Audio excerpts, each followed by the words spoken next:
जय Hind. Last class में हम लोग तंत्रिका ऊतक जो है उसको समाप्त किए थे। आज से जो हम लोग को पढ़ना है वो एक नेक्स्ट ऊतक पढ़ना है और वो आपका है पेशी ऊतक, मस्कुलर टिश्यू। ये मस्कुलर टिश्यू क्या होता है बारी बारी से समझेंगे। पहले हेडिंग डालेंगे पेशी ऊतक। पेशी ऊतक मस्कुलर टिश्यू।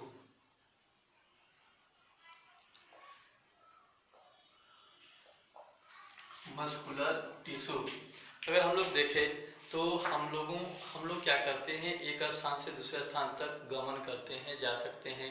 हमारा हाथ पैर क्या करता है, गति करता है, जबड़ा गति करता है। तो ये जो हमारे शरीर के अंदर गति होती है या हम लोग गमन कर सकते हैं, एक स्थान से दूसरे स्थान तक जा सकते हैं, हाथ पैर को मोड़ सकते हैं, तो ये किसके कारण होता है, हमारे पेशियों के कारण होता है। और ये पेशियाँ क्या करती हैं, हमारे शरीर को गति में सहायता करती हैं, हमको गमन में सहायता करते हैं। और साथ ही साथ अगर हम लोग कह सकते हैं तो पेशियाँ जो होती हैं वो गति और गमन के साथ साथ कई और प्रकार के कार्य से हमारे शरीर को क्या करते हैं, सहारा एवं मजबूती प्रोवाइड करते हैं। तो ये ऊतक क्या होता है, पेशी ऊतक, ये ऐसे ऊतक होते हैं जो अस्थियों के साथ, अस्थि का मतलब होता है हड्डी, ठीक है, अस्थियों के साथ मिलकर के हमारे शरीर के गति एवं गमन में सहायता करते हैं। उसको हम लोग क्या कहेंगे, पेशी ऊतक कहेंगे। तो इसका डेफिनेशन लिखेंगे, ऐसे ऊतक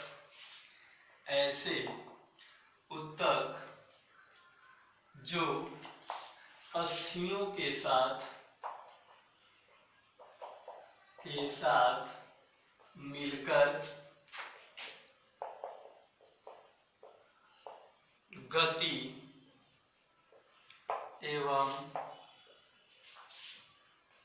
गमन में सहायता करते हैं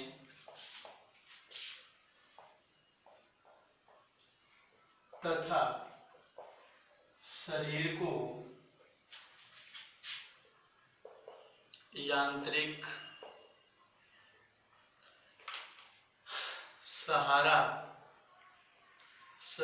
यांत्रिक सहारा या मजबूती प्रदान करते हैं, उसे पेशी ऊतक कहते हैं। पेशी ऊतक का सीधा सा काम है कि वो हमारे अस्थियों के साथ मिलकर के किसमें सहायता करते हैं, गति और गमन। ये गति और गमन क्या होता है, दोनों में अंतर समझ में आना चाहिए। जैसे हम लोग का जबड़ा जो है तो वो स्थान परिवर्तन इसका नहीं है, जहाँ है वहीं है, लेकिन ये ऊपर नीचे क्या कर रहा है, तो इसको हम लोग क्या कहेंगे, गति कहेंगे। जीभ जो है वो एक स्थान पर मौजूद होता है लेकिन वहीं से वो इधर उधर करते रहता है, तो उसको हम लोग क्या कहेंगे, गति कहेंगे। जब स्थान परिवर्तन होता है, जैसे हम लोग चलें और चल करके कुछ दूर चले जाएं, तो ये क्या कहलाएगा, गमन कहलाएगा। तो इस प्रकार की जो गति और गमन होती है, उस गति और गमन में जो आपको सहायता करता है वो कौन करता है, पेशी ऊतक करता है। साथ ही साथ हमारे विभिन्न हड्डियों को, अस्थियों को आपस में जोड़ करके, शारीरिक अंगों को आपस में जोड़ करके, ठीक है ना, रखने का काम करता है, उनको मजबूती प्रदान करने का जो काम करता है वो भी आपका कौन करता है, पेशी ऊतक करता है। अब ये जो पेशी ऊतक होता है, इनके कार्य एवं संरचना के आधार पर पेशी ऊतक को हम लोग 3 भागों में बांटते हैं। हेडिंग डालेंगे, पेशी ऊतक के प्रकार। पेशी ऊतक के प्रकार।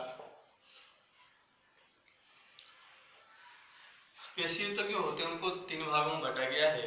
पहला जो होता है वो आरेखित होता है, आरेखित पेशी ऊतक, आरेखित या इसी को हम लोग बोलते हैं अनैच्छिक पेशी ऊतक। आरेखित या अनैच्छिक पेशी ऊतक। अगर हम लोग सेकेंड देखें तो वो होता है रेखित या ऐच्छिक पेशी ऊतक। अगर थर्ड देखें तो हृदय पेशी होता है, इसको हर्ष पेशी के नाम से जानते हैं, हृदय पेशी ऊतक, कार्डियक मसल्स। ये पेशी जो होते हैं इनको हम लोग कितने भाग में बांटते हैं, तीन भागों में बांटते हैं। आरेखित या अनैच्छिक पेशी ऊतक क्या होंगे? ये ऐसे पेशी ऊतक होते हैं जिनका निर्माण तुर्क आकार के केंद्रयुक्त कोशिकाओं के द्वारा होता है। और अनैच्छिक का मतलब होता है ये हमारे इच्छा के अनुसार कार्य नहीं करते हैं। इससे सीधा सा मतलब है कि हमारे शरीर में जैसे आंत, तो आंत गति करता है तो आपकी इच्छा अनुसार काम नहीं करता है। यूरिनरी ब्लैडर जो होता है वो आपकी इच्छा के अनुसार काम नहीं करता है।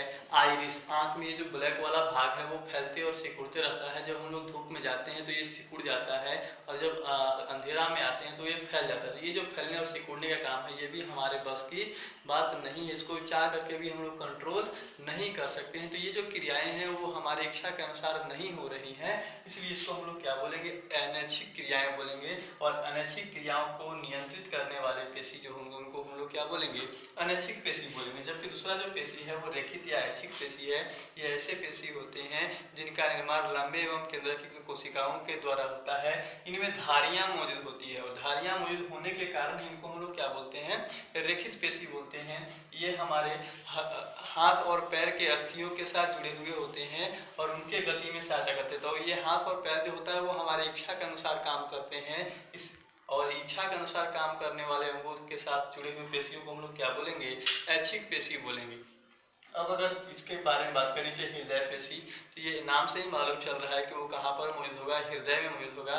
तो ऐसे पेशी होते हैं जो हृदय पेशियों के हृदय के निर्माण में क्या करते हैं? सहायता करते हैं। इसको आप नोट करिए, इसके बाद बारी बारी से इनके बारे में हम लोग पढ़ेंगे। पहला हेडिंग आएगा आरेखित, आरेखित या अनैच्छिक पेशी। पेशी इसमें क्या होता है? तो ऐसे पेशी ऊतक, ऐसे पेशी ऊतक जिनका निर्माण, ऐसे पेशी ऊतक जिनका निर्माण तुर्क आकार के, तुर्क आकार के केंद्रक युक्त कोशिकाओं के द्वारा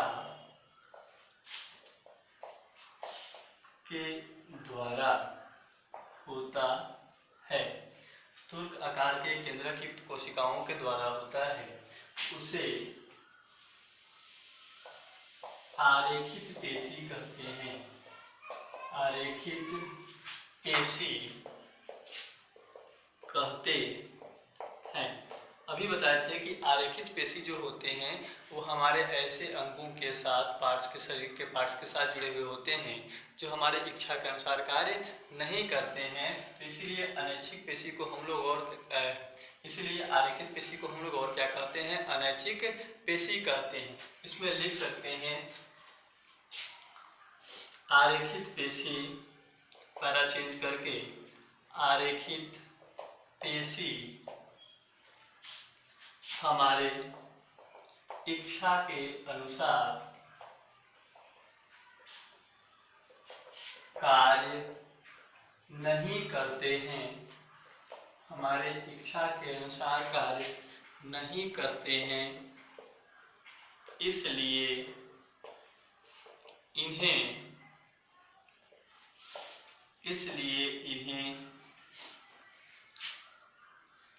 अनैच्छिक पेशी भी कहा जाता है। अगर इनको देखो कि ये कहाँ कहाँ पाए जाते हैं, तो एग्जाम्पल में ये कहाँ कहाँ आपको मिलेंगे? वृषण में मिलते हैं, वृषण नलिका में मिलते हैं, ठीक है। यूरेटर में मिलते हैं, यूरेटर, यूरिनरी ब्लैडर। अगर नेक्स्ट देखें हम लोग तो ये आपको मिलेंगे आंत में, ठीक है। इसके बाद आइरिस,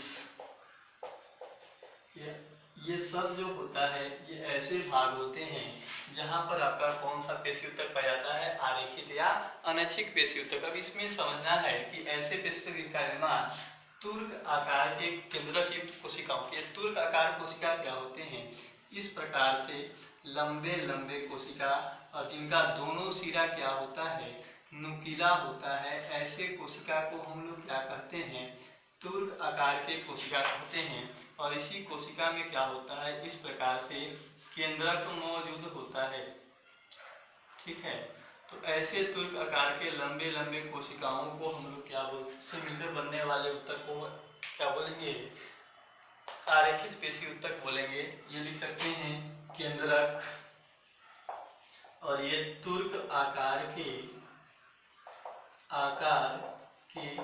कोशिका, तुर्क आकार के कोशिका, ये आपका तुर्क आकार के कोशिका है। इसी प्रकार के कोशिकाओं के मिलने से क्या होता है, आरेखित पेशी का निर्माण होता है। तो इसको आप क्या कर लीजिए, नोट कर लीजिए। इसके बाद दूसरा टाइप देखते हैं।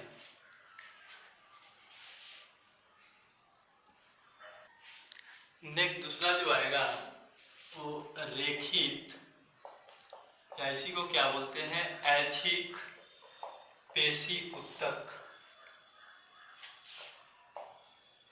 ऐच्छिक पेशी ऊतक ये क्या होते हैं, ये ऐसे पेशी ऊतक होते हैं जिनका निर्माण लंबे एवं केंद्रक युक्त कोशिकाओं के द्वारा होता है और इनमें धारियां मौजूद होती है।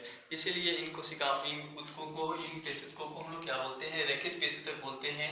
ऐच्छिक पेशी ऊतक इनको क्यों कहा जाता है, क्योंकि रेखित पेशी ऊतक जो होते हैं वो हमारे इच्छा के अनुसार कार्य करते हैं, इसलिए इनको हम लोग ऐच्छिक पेशी ऊतक बोलेंगे।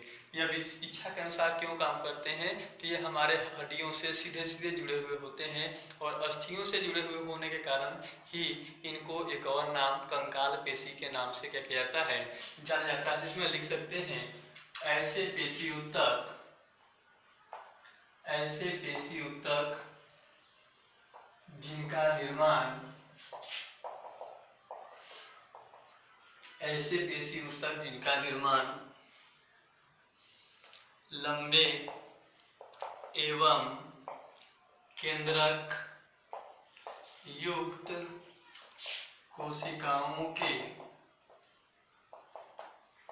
द्वारा होता है, उसे रेखित पेशी ऊतक कहते हैं। रेखित पेशी ऊतक कहते हैं। अब इसको रेखित को ऐसी क्यों कहा जाता है, तो रेखित पेशी ऊतक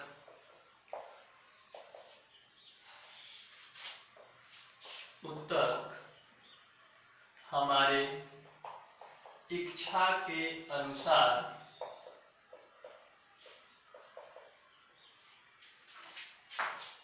कार्य करते हैं,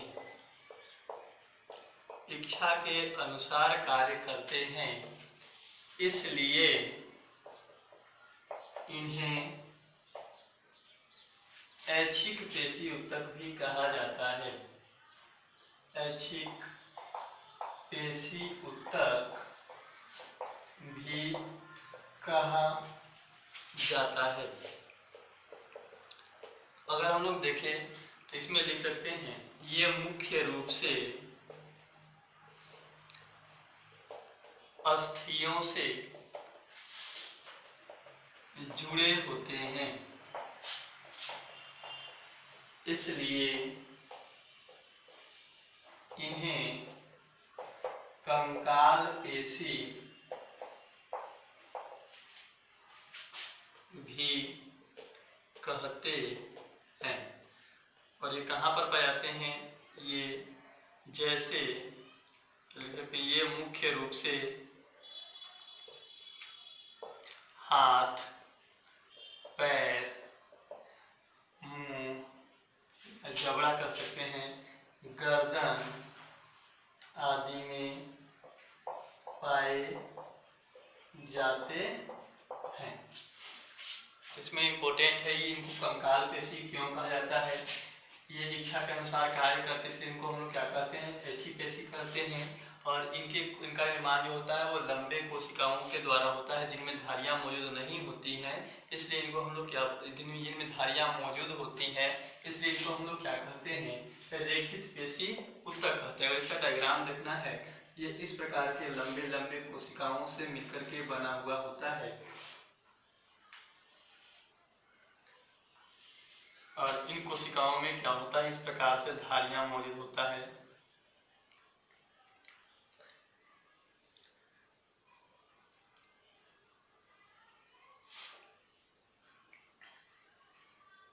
ऐसे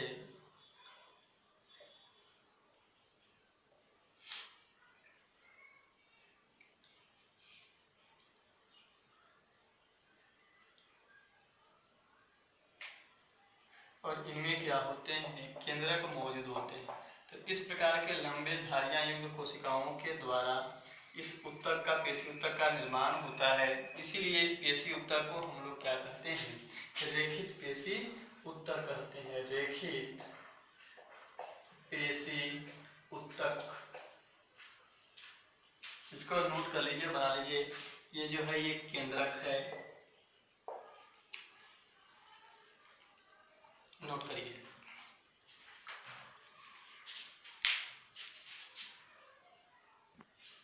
और तीसरा और आखिरी जो होता है वो होता है हृदय पेशी।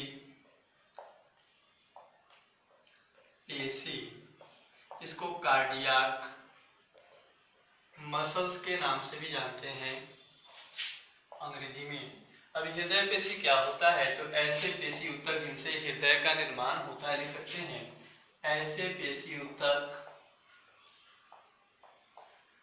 जिनसे हृदय का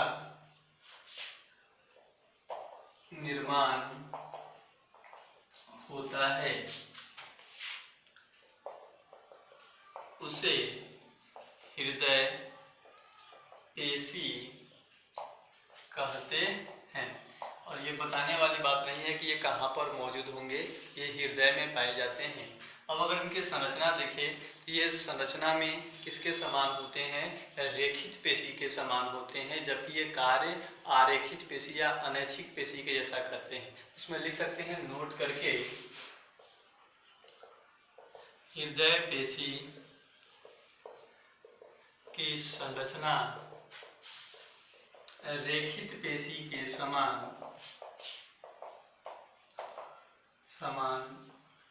एवं कार्य आरेखित या अनैच्छिक पेशी के समान होता है। ये तीन प्रकार के पेशी ऊतक थे जिनके बारे में हम लोग को क्या करना था, पढ़ना था। अब एग्जाम में कभी कभी आता है कि रेखित आरेखित पेशी में क्या करें, अंतर लिखें। तो नेक्स्ट रीडिंग डालेंगे रेखित एवं आरेखित पेशी में अंतर लिखें। रेखित या रेखित एवं आरेखित पेशी में अंतर, ये ध्यान रखना है। पहले रेखित लिखा हुआ है, बाद में कौन लिखा हुआ है, आरेखित, ठीक है ना। तो पहले रेखित का लिखेंगे और उसके बाद किसका लिखेंगे, एक तरफ बॉक्स में आरेखित। तो ठीक है। और ये आपके किताब में पेज नंबर 33 में दिया हुआ है, पेज नंबर 33, ठीक है। वहीं से क्या कर लेना है, इसको कॉपी में नोट कर लेना है। एक हृदय पेशी का भी दिया हुआ है, तो अगर चाहते हैं तो वो तीनों पेशी को एक साथ साथ कॉलम बना करके क्या कर सकते हैं, उनका अंतर नोट कर सकते हैं। तो इसको आप क्या कर लीजिए, नोट कर लीजिए। इसके बाद नेक्स्ट उत्तक देखते हैं। नेक्स्ट चौथा उत्तक जो है वो आपका आता है तंत्रिका उत्तक। तंत्रिका उत्तक जो नर्वस टिश्यू, ये क्या होता है, ये ऐसे उत्तक होते हैं जो शरीर के विभिन्न भागों से संवेदी आवेग को ग्रहण कर उसके संचरण में क्या करते हैं, सहायता कर। सीधा सी बात है, हम जो बोल रहे हैं तो आपको सुनाई दे रहा है, तो सुनाई कब दे रहा है, जब उस कान में मौजूद तंत्रिका उत्तक जो है उस संवेदी आवेग को ग्रहण कर रहे हैं और उसको कहाँ तक पहुँचा रहे हैं, मस्तिष्क तक पहुँचा रहे हैं। किसी चीज़ को आप देखते हैं तो आँखों में मौजूद जो तंत्रिका होते हैं वो वहाँ से उस संवेदी आवेग को ग्रहण करके मस्तिष्क तक पहुँचाते हैं। किसी चीज़ को अनुभव करते हैं, तो ये अलग अलग चीज़ें जो हैं वो आप तभी कर पाते हैं जब आपके तंत्रिका उत्तक क्या करते हैं, वहाँ से उस संवेदी आवेग को ग्रहण करके कहाँ तक पहुँचाते हैं, मस्तिष्क तक पहुँचाते हैं। तो ये तंत्रिका ऊतक क्या होते हैं, ये ऐसे ऊतक होते हैं जो शरीर के विभिन्न भागों से संवेदी आवेग को ग्रहण करके कहाँ तक पहुँचाते हैं, मस्तिष्क तक पहुँचाते हैं, या कह सकते हैं कि उनके संचरण में क्या करते हैं, सहायता करते हैं। तो लिख सकते हैं ऐसे ऊतक जो शरीर के विभिन्न भागों से, ऐसे ऊतक जो शरीर के विभिन्न भागों से संवेदी आवेग को ग्रहण कर उसके संचरण में, संचरण का मतलब होता है उसको एक स्थान से दूसरे स्थान ले जाने और लाने में, संचरण में सहायता करते हैं, उसे तंत्रिका ऊतक कहते हैं। अब बात आता है कि तंत्रिका ऊतक जो होता है, इनका निर्माण जो होता है वो लंबे एवं शाखित कोशिकाओं के द्वारा होता है। और तंत्रिका ऊतक का निर्माण जिन लंबे एवं शाखित कोशिकाओं के द्वारा होता है, उस कोशिका को हम लोग क्या कहते हैं, न्यूरॉन कहते हैं। तो नेक्स्ट पॉइंट उसी के बारे में लिखेंगे, यही इंपॉर्टेंट है, इंपॉर्टेंट पॉइंट है। तंत्रिका ऊतक का निर्माण लंबे एवं शाखित कोशिकाओं के द्वारा होता है, लंबे एवं शाखित कोशिकाओं के द्वारा होता है, जिसे न्यूरॉन कहते हैं। एक और यहीं पर नोट लिख लेंगे, न्यूरॉन तंत्रिका ऊतक के संरचनात्मक एवं क्रियात्मक इकाई है। संरचनात्मक एवं क्रियात्मक इकाई है। ये पूछता है कि तंत्रिका ऊतक का यूनिट कौन होता है, संरचनात्मक एवं क्रियात्मक इकाई या स्ट्रक्चरल एंड फंक्शनल यूनिट। तो आपसे कौन क्या लिखना है उसमें, न्यूरॉन बताना है। तो इसको आप नोट कर लीजिए और हेडिंग डालेंगे न्यूरॉन की संरचना।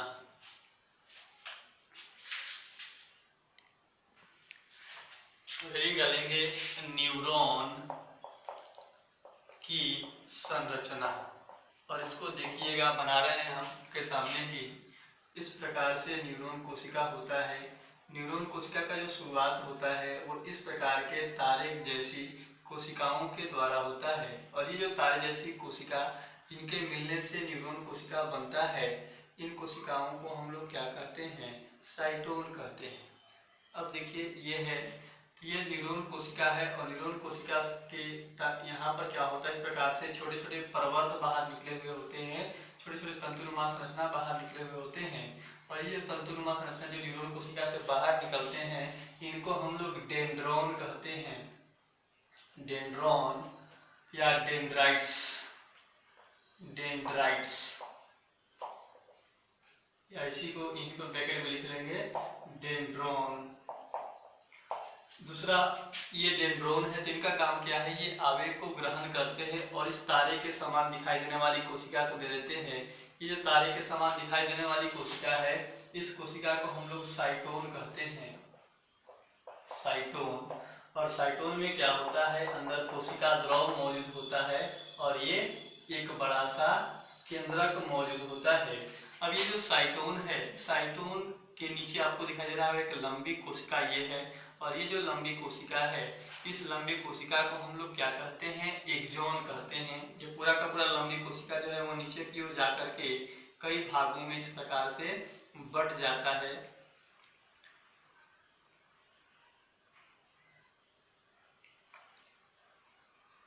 इस प्रकार से तो ये जो कोशिका आपको दिखाई दे रहा है, इस पूरे कोशिका को हम लोग क्या कहेंगे, इसको हम लोग एक्सॉन कहते हैं, एक्सॉन।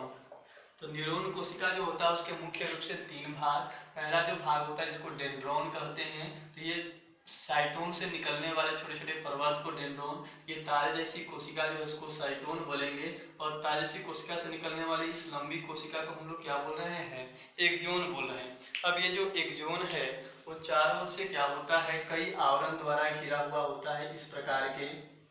अब ये जो आवरण जो हमारे एक्सोन को क्या करते हैं, घिरे हुए होते हैं, इन आवरण को हम लोग क्या बोलते हैं, मज्जा आच्छाद बोलते हैं। ये जो है इसको हम लोग बोलेंगे मज्जा, माइलेंसिस अंग्रेजी में, मज्जा आच्छाद। और इस मज्जा आच्छाद के ऊपर क्या होता है, एक एक और लेयर मौजूद होता है, और ये जो लेयर जो मज्जा आच्छाद के ठीक ऊपर मौजूद होता है इसको हम लोग बोलते हैं न्यूरिलेमा।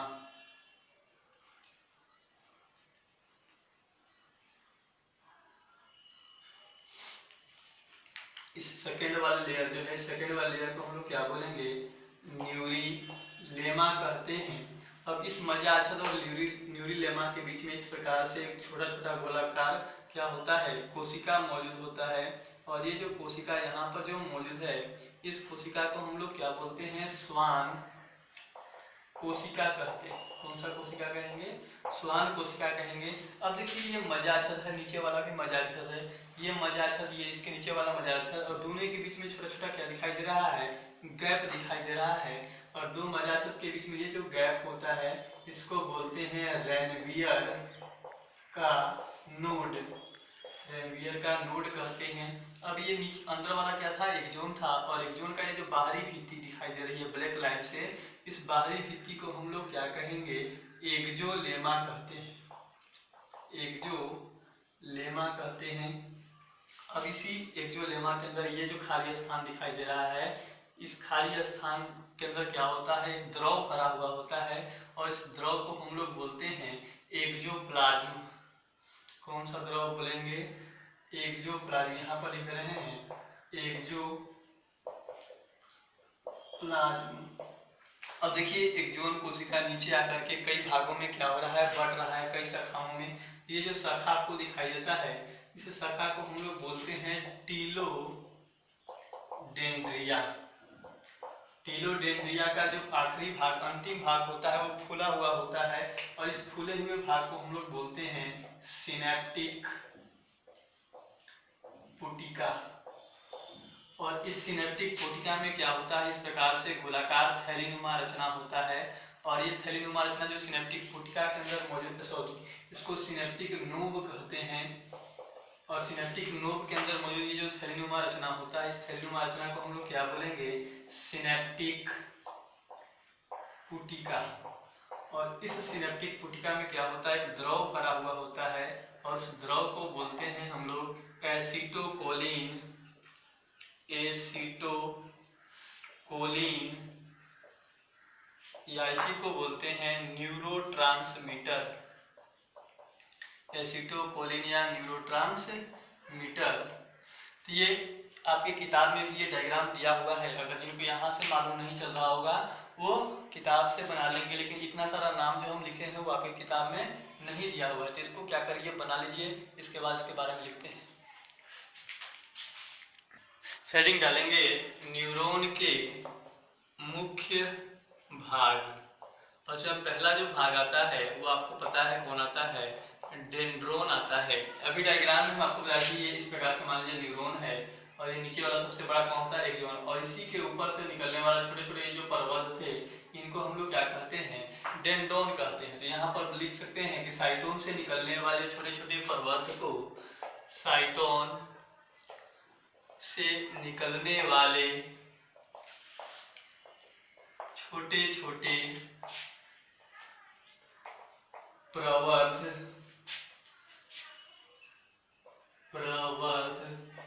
को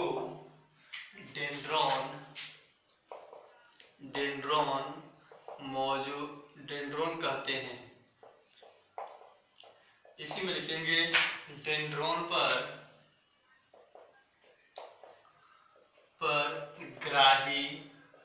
ग्राही का मतलब होता है जो आवेगों को ग्रहण करने में सहायता करता है। तो डेंड्रोन पर ग्राही मौजूद होते हैं, जो आवेग को ग्रहण करने में, संवेदी आवेग, या ऐसे सीधे सीधे लिख सकते हैं, आवेग को ग्रहण करने में सहायता करता है। आवेग को ग्रहण करने में क्या करता है? सहायता करता है। अब दूसरा आता है आपका साइटोन। साइटोन क्या होता है? अभी बनाए थे डायग्राम, उसमें इस प्रकार से जो तारे जैसी कोशिका बनाए हैं, इस प्रकार के तारे जैसी कोशिका को हम लोग क्या बोलते हैं? साइटोन कहते हैं। लिख सकते हैं न्यूरॉन कोशिका में उपस्थित एक बड़ी तारे जैसी कोशिका को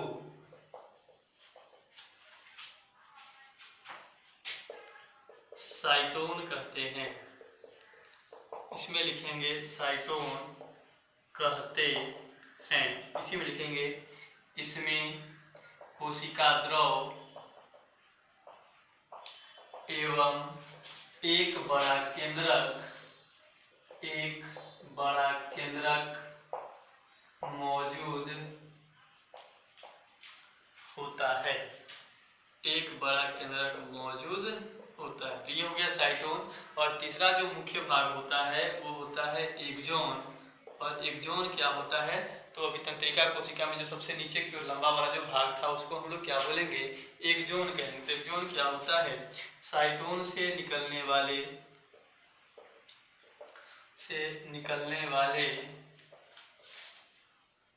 लंबे एवं शाखित प्रवर्ध को एक्सोन कहते हैं। एक्सोन कहते हैं। यह आवेग को साइटोन से दूर ले जाता है।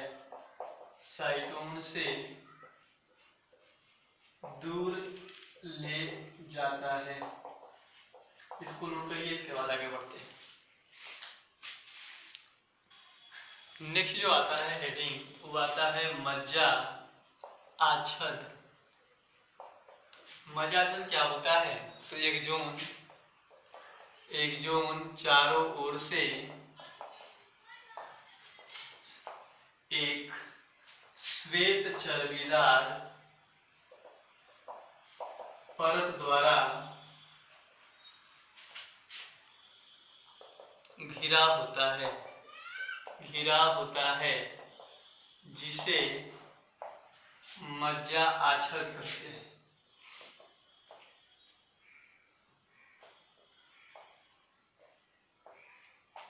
जिसे मज्जा आच्छद कहते हैं। अब मज्जा आच्छद इस प्रकार से हम बनाए थे, और दो मज्जा, ये एक्सोन हो गया, और इस प्रकार से मज्जा आच्छद बनाए थे। अब ये जो मज्जा आच्छद है, इनके बीच में क्या होता है? एक मज्जा आच्छद ये है, एक मज्जा आच्छद ये है, तो दोनों के बीच में एक गैप प्रेजेंट होता है, और इस गैप को हम लोग क्या बोलते हैं? रेनवियर का नोड कहते हैं। तो नेक्स्ट हेडिंग आएगा रेनवियर का नोड। रेनवियर एक साइंटिस्ट हैं और उनके नाम से इस नोड का नाम दिया गया है। तो लिख सकते हैं दो मज्जा आच्छद के बीच, दो मज्जा आच्छद